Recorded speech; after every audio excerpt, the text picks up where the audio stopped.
Hi, welkom met een James. In deze video leg ik u uit waarom dat je nooit nog je bord moet leegeten in een restaurant. Zeker niet in een chic restaurant. Ik wil toch nog even waarschuwen aan het begin van deze video. Zie dat er geen kinderen in de buurt zijn. Ik ga mogelijk gevoelige informatie meegeven die door kinderen kan en zal worden misbruikt als ze daartoe de gelegenheid hebben. Pas er maar op. Stuurt die even weg.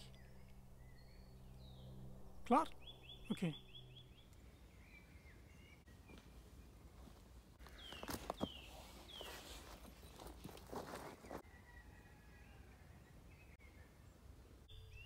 Je weet misschien nog van een vaag verleden dat wij op reis gingen. Naar Italië of naar Frankrijk. Een beetje de lokale cultuur opdoen. En dan lekker gaan eten in een restaurant. En wel, je zit in dat restaurant. Goed gegeten, maar je bord is niet leeg.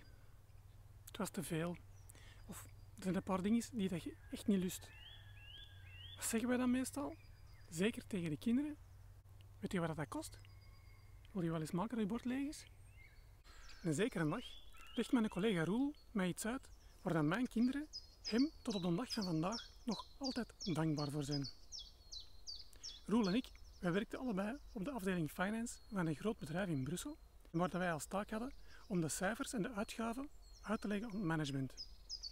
Ik heb eigenlijk talen gestudeerd, maar de Roel, die is dol op wiskunde, analyses, formules. Dus als hij mij iets uitlegde, dan was ik natuurlijk een en al oor. Want hij wist echt waar die dingen over gingen. Zo bespraken we op een zeker moment waarom dat een project dat al handenvol geld had gekost, opnieuw naar een board moest. Ze wilden een heel stuk weggooien en vroegen een nieuw budget voor iets anders te gaan doen. Als goede huisvader vond ik dat heel moeilijk om dat te snappen. Totdat de Roel zei, ja, je vraagt je kinderen toch ook niet om hun bord leeg te eten. De Roel heeft mij toen iets geleerd waar mijn kinderen hem nog altijd dankbaar voor zijn. Het principe van de sunk cost. Ik heb een aantal kinderen en dus als we op vakantie gaan eten, dan kijken we meestal toch wel een beetje uit waar we precies binnen gaan. Want €1 of 2, 3 per gerecht, ja, voor 4, 5, 6 personen, gedurende een paar weken, 3 maaltijden per dag, op den duur maakt dat wel een serieus verschil. Maar ja, je reist ook om te leren, je wilt lokale gerechten leren kennen. Een stokbrood met choco, dat kan ik thuis ook eten. En bovendien is de choco daar beter. Maar je kiest dus een gezellig restaurantje, niet in de straat waar alle toeristen komen, maar een beetje verder. When in Rome, act like Romans. Je moet gaan eten daar waar de lokale bevolking eet. Daar gebruiken ze de echte ingrediënten, de echte recepten van die streek. En dat doen wij heel graag.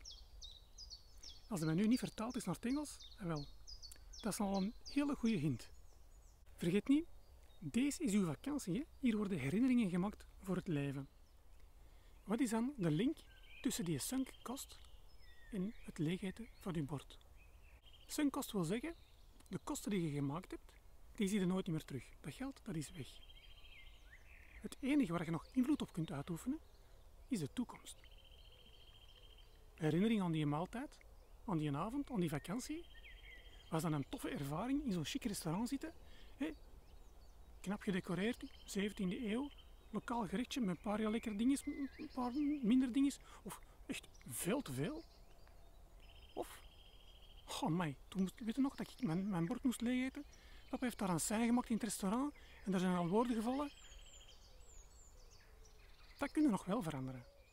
Mijn conclusie is dus, laat je avond, je vakantie niet verknoeien door een oud principe van je moet je bord leegeten.